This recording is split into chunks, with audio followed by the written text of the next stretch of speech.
Hello दोस्तों, गगन ICS में आपका स्वागत है। आज के वीडियो में हम एक महत्वपूर्ण टॉपिक पर बात करेंगे जिसका नाम है विटामिन। एग्जाम में विटामिन से अक्सर प्रश्न पूछे जाते हैं, तो हमारा ये वीडियो आपकी आगामी परीक्षा के लिए बहुत ही महत्वपूर्ण होने वाला है। तो चलिए शुरू करते हैं विटामिन और उससे संबंधित महत्वपूर्ण प्रश्न। विटामिन एक कार्बनिक यौगिक है, बहुत इंपॉर्टेंट है, पूछा जाता है। विटामिन क्या है? विटामिन एक कार्बनिक यौगिक है। इसमें कैलोरी या ऊर्जा नहीं होती है। विटामिन में कैलोरी नहीं होती है, परंतु यह उपापचय मेटाबॉलिज्म के लिए बहुत आवश्यक है। विटामिन उपापचय की क्रिया के लिए बहुत ही आवश्यक है। विटामिन को शरीर का रक्षात्मक पदार्थ क्या कहा जाता है? क्या कहा जाता है? रक्षात्मक पदार्थ। विटामिन को रक्षात्मक पदार्थ भी कहा जाता है। विटामिन की खोज किसने की? बहुत इंपॉर्टेंट है, पूछा जाता है प्रश्न। विटामिन की खोज सी फंक ने की। किसने किया? सी फंक ने विटामिन की खोज की। कब? 1911 में। 1911 में सी फंक ने विटामिन की खोज की। विटामिन डी और के का निर्माण हमारे शरीर में होता है। विटामिन डी और के का निर्माण तो शरीर में होता है, इसके अतिरिक्त अन्य जो विटामिन है उनका निर्माण शरीर में नहीं होता है। सिर्फ विटामिन डी और के का निर्माण हमारे शरीर में होता है और अन्य विटामिन का निर्माण शरीर में नहीं होता है। इसकी पूर्ति के लिए विटामिन युक्त भोजन किया जाता है। विटामिन युक्त भोजन से ही अन्य विटामिनों की पूर्ति हमारे शरीर में होती है। हमारे शरीर में सिर्फ विटामिन डी और के का निर्माण होता है, अन्य विटामिनों का निर्माण हमारे शरीर में नहीं होती है। उनकी पूर्ति विटामिन युक्त भोजन से की जाती है। विटामिन दो प्रकार के होते हैं। कितने?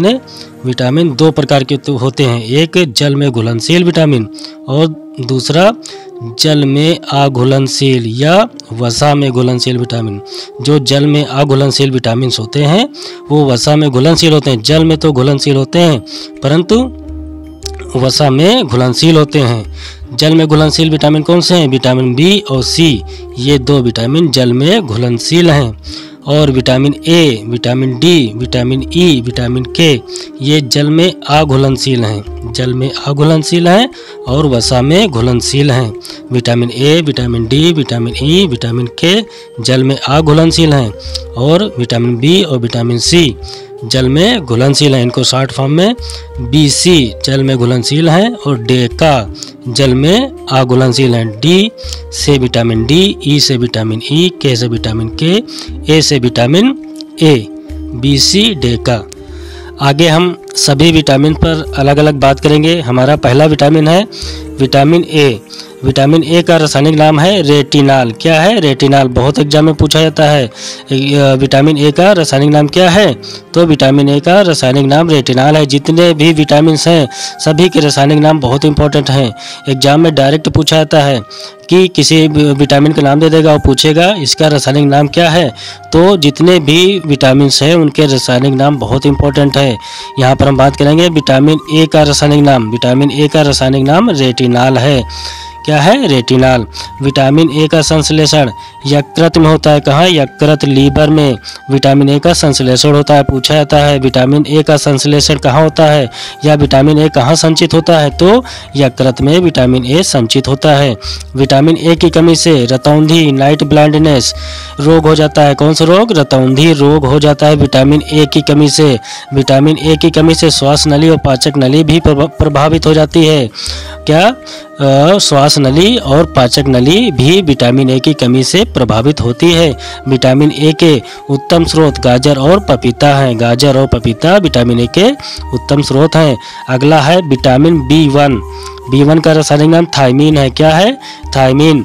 विटामिन B1 की कमी से बेरी रोग हो जाता है। कौन सा रोग? बेरी रोग विटामिन B1 की कमी से होता है। विटामिन B1 कार्बोहाइड्रेट के उपापचय में सहायक है। किसमें?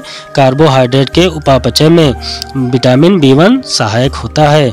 गेहूं, तिल और बिना पॉलिश किए हुए चावल में विटामिन B1 पाया जाता है। विटामिन B1 के मुख्य स्रोत क्या है? गेहूं, तिल और बिना पॉलिश किए हुए चावल विटामिन B1 के स्रोत हैं। विटामिन B2 इसका रासायनिक नाम क्या है? राइबोफ्लेविन। विटामिन B2 का रासायनिक नाम राइबोफ्लेविन है और इसकी कमी से होंठ और त्वचा में रूखापन हो जाता है। क्या हो जाता है? होंठ और त्वचा में रूखापन हो जाता है विटामिन B2 की कमी से। विटामिन B5 का रासायनिक नाम निकोटिक अम्ल होता है। क्या होता है? निकोटिक अम्ल। विटामिन B5 का रासायनिक नाम निकोटिक अम्ल है। विटामिन B5 की कमी से पेलाग्रा रोग हो जाता है। कौन सा रोग? पेलाग्रा रोग विटामिन B5 की कमी से हो जाता है, जिसमें जीभ लाल हो जाती है और जीभ पर छोटे छोटे दाने निकल आते हैं। अगला है विटामिन B6। इसका रासायनिक नाम पायरिडॉक्सिन होता है। क्या होता है? पायरिडॉक्सिन। विटामिन B6 का रासायनिक नाम पायरिडॉक्सिन है। विटामिन B6 प्रोटीन और अम्लों के उपापचय में बहुत महत्वपूर्ण है। किसके? प्रोटीन और अम्लों के उपापचय में।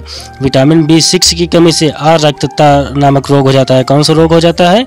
आरक्तता रोग हो जाता है विटामिन B6 की कमी से। अगला है विटामिन B7 या विटामिन H। इसका रासायनिक नाम बायोटिन होता है। क्या होता है? बायोटिन। विटामिन B7 की कमी से बालों का गिरना और चर्म रोग हो जाता है। क्या? विटामिन B7 की कमी से बाल गिरने लगते हैं और चर्म रोग भी विटामिन B7 या विटामिन H की कमी से हो जाता है। विटामिन B7 का रासायनिक नाम बायोटिन है। Vitamin B12। विटामिन B12 का रासायनिक नाम साइनोकोबालामीन है। क्या है? साइनोकोबालामीन। और ये विटामिन B12 में कोबाल्ट पाया जाता है। प्रश्न बहुत पूछा जाता है, कोबाल्ट किसमें पाया जाता है? तो कोबाल्ट विटामिन B12 में पाया जाता है। B12 में कोबाल्ट नामक तत्व भी पाया जाता है। विटामिन B12 रक्त के निर्माण में सहायक होता है।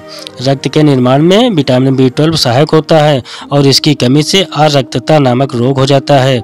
कोबाल्ट वाला बहुत इंपॉर्टेंट है, पूछा जाता है प्रश्न। कोबाल्ट किस विटामिन में पाया जाता है? तो विटामिन B12 में कोबाल्ट पाया जाता है। बहुत इंपॉर्टेंट है, कोबाल्ट B12 में पाया जाता है। अगला है विटामिन C। विटामिन C का रासायनिक नाम एस्कॉर्बिक अम्ल होता है। क्या होता है? एस्कॉर्बिक अम्ल। विटामिन C की कमी से स्कर्वी रोग हो जाता है। कौन सा रोग होता है? स्कर्वी रोग हो जाता है। प्रश्न पूछा जाता है, एग्जाम में कई बार पूछा गया है। विटामिन C की कमी से स्कर्वी रोग हो जाता है, जिसमें मसूड़ों से खून आने लगता है और दांत हिलने लगते हैं। मसूड़ों से खून किस रोग में आता है? स्कर्वी रोग में। और स्कर्वी रोग विटामिन C की कमी से होता है, जिससे स्कर्वी रोग हो जाता है, मसूड़ों से खून आने लगता है। विटामिन C सामान्यतः खट्टे फलों में पाया जाता है। जितने भी खट्टे फल होते हैं सभी में विटामिन C पाया जाता है और इसका मुख्य स्रोत आंवला होता है। प्रश्न पूछा जाता है, विटामिन C का मुख्य स्रोत क्या है? तो विटामिन C का मुख्य स्रोत आंवला है और यह सभी खट्टे फलों में पाया जाता है। घाव भरने में और चर्म रोग में विटामिन C बहुत सहायक होता है। विटामिन C घाव को भरने में और चर्म रोग में बहुत सहायक होता है। पायरिया रोग और ब्रोंकाइटिस रोग में विटामिन C का प्रयोग किया जाता है। पायरिया रोग और ब्रोंकाइटिस रोग के उपचार में विटामिन C का प्रयोग होता है। अगला विटामिन है विटामिन D। विटामिन D का रासायनिक नाम कैल्सीफेरॉल है। कौन सा है? कैल्सीफेरॉल विटामिन D का रासायनिक नाम है। विटामिन D की कमी से रिकेट्स रोग हो जाता है। कौन सा रोग होता है? रिकेट्स रोग, एग्जाम में पूछा जाता है। विटामिन D की कमी से रिकेट्स रोग होता है, बहुत इंपॉर्टेंट है। रिकेट्स रोग में गले की मांसपेशी फूल जाती है जिसे घेंघा रोग कहते हैं, जिसे घेंघा कहा जाता है। विटामिन D की कमी से रिकेट्स रोग होता है। विटामिन D को हार्मोन की संज्ञा दी गई है। किसकी? हार्मोन की संज्ञा विटामिन D को दी गई है। विटामिन D हड्डियों और दांतों को मजबूत करता है। हड्डियों और दांतों की मजबूती में विटामिन D बहुत सहायक होता है। विटामिन D में कैल्सीफेरॉल नामक तत्व भी पाया जाता है। कौन सा तत्व? कैल्सीफेरॉल नामक तत्व विटामिन D में पाया जाता है। विटामिन D किसी भी सब्जी व फल में नहीं पाया जाता है। कोई भी सब्जी व फल हो उसमें विटामिन D नहीं पाया जाता है। विटामिन D का मुख्य स्रोत सूर्य है। सूर्य सबसे अच्छा और सबसे सस्ता और अच्छा स्रोत कौन सा है? सूर्य है। इसके अतिरिक्त मछली, यकृत का तेल, अंडा और दूध में भी विटामिन D पाया जाता है। विटामिन D का निर्माण मनुष्य की त्वचा में होता है। जब मनुष्य की त्वचा पर सूर्य की किरणें पड़ती हैं तो मनुष्य की त्वचा में विटामिन D का निर्माण होता है। प्रश्न पूछा जाता है, किस विटामिन का निर्माण मनुष्य की त्वचा में होता है? तो विटामिन D का निर्माण मनुष्य की त्वचा में होता है। अगला है विटामिन E। विटामिन E का रासायनिक नाम टोकोफेरॉल है। कौन सा है? टोकोफेरॉल। विटामिन E का रासायनिक नाम टोकोफेरॉल है। विटामिन E को फर्टिलिटी विटामिन भी कहा जाता है क्योंकि यह प्रजनन क्षमता को बढ़ाता है। विटामिन E प्रजनन क्षमता को बढ़ाता है, इसलिए विटामिन ई को फर्टिलिटी विटामिन या प्रजनन विटामिन भी कहा जाता है। प्रश्न पूछा जाता है कि फर्टिलिटी विटामिन या प्रजनन विटामिन किसे कहा जाता है, तो विटामिन ई को प्रजनन विटामिन भी कहा जाता है। विटामिन ई की कमी से पुरुषों में नपुंसकता और स्त्रियों में बांझपन का खतरा बढ़ जाता है। विटामिन ई की कमी से पुरुषों में नपुंसकता रोग हो जाता है और स्त्रियों में बांझपन का खतरा बढ़ जाता है। विटामिन ई के स्रोत अंकुरित अनाज, हरी पत्तेदार सब्जियां, कपास के बीज, घी, दूध, मक्खन आदि विटामिन ई की प्रमुख स्रोत हैं। अंकुरित अनाज में विटामिन ई बहुत ही अधिक मात्रा में पाया जाता है। अगला विटामिन है विटामिन के, फाइलोक्विनान। विटामिन के का रासायनिक नाम फाइलोक्विनान होता है। विटामिन के रक्त के स्कंदन या रक्त के थक्का बनने में बहुत सहायक होता है। रक्त के थक्का बनने में कौन सा विटामिन सहायक होता है? विटामिन के। प्रश्न पूछा जाता है रक्त के स्कंदन या रक्त के थक्का बनने में कौन सा विटामिन सहायक होता है, तो विटामिन के रक्त के स्कंदन या थक्का बनने में सहायक होता है। विटामिन के यकृत में प्रोथ्रोम्बिन के निर्माण में सहायक होता है। यकृत में प्रोथ्रोम्बिन के निर्माण में कौन सा विटामिन सहायक होता है? विटामिन के। विटामिन के की कमी से रक्त का थक्का बहुत देर में जमता है, जल्दी नहीं बनता है रक्त का थक्का। यदि कहीं पे कट जाए तो रक्त का रिसाव या रक्त बहने लगता है, खून बहने लगता है। तो विटामिन के की यदि कमी है शरीर में तो रक्त जल्दी से जमता नहीं है, उसका थक्का नहीं बन पाता है। विटामिन के की कमी से रक्त का थक्का नहीं बनता है। रक्त का थक्का बनने में विटामिन के बहुत ही सहायक होता है।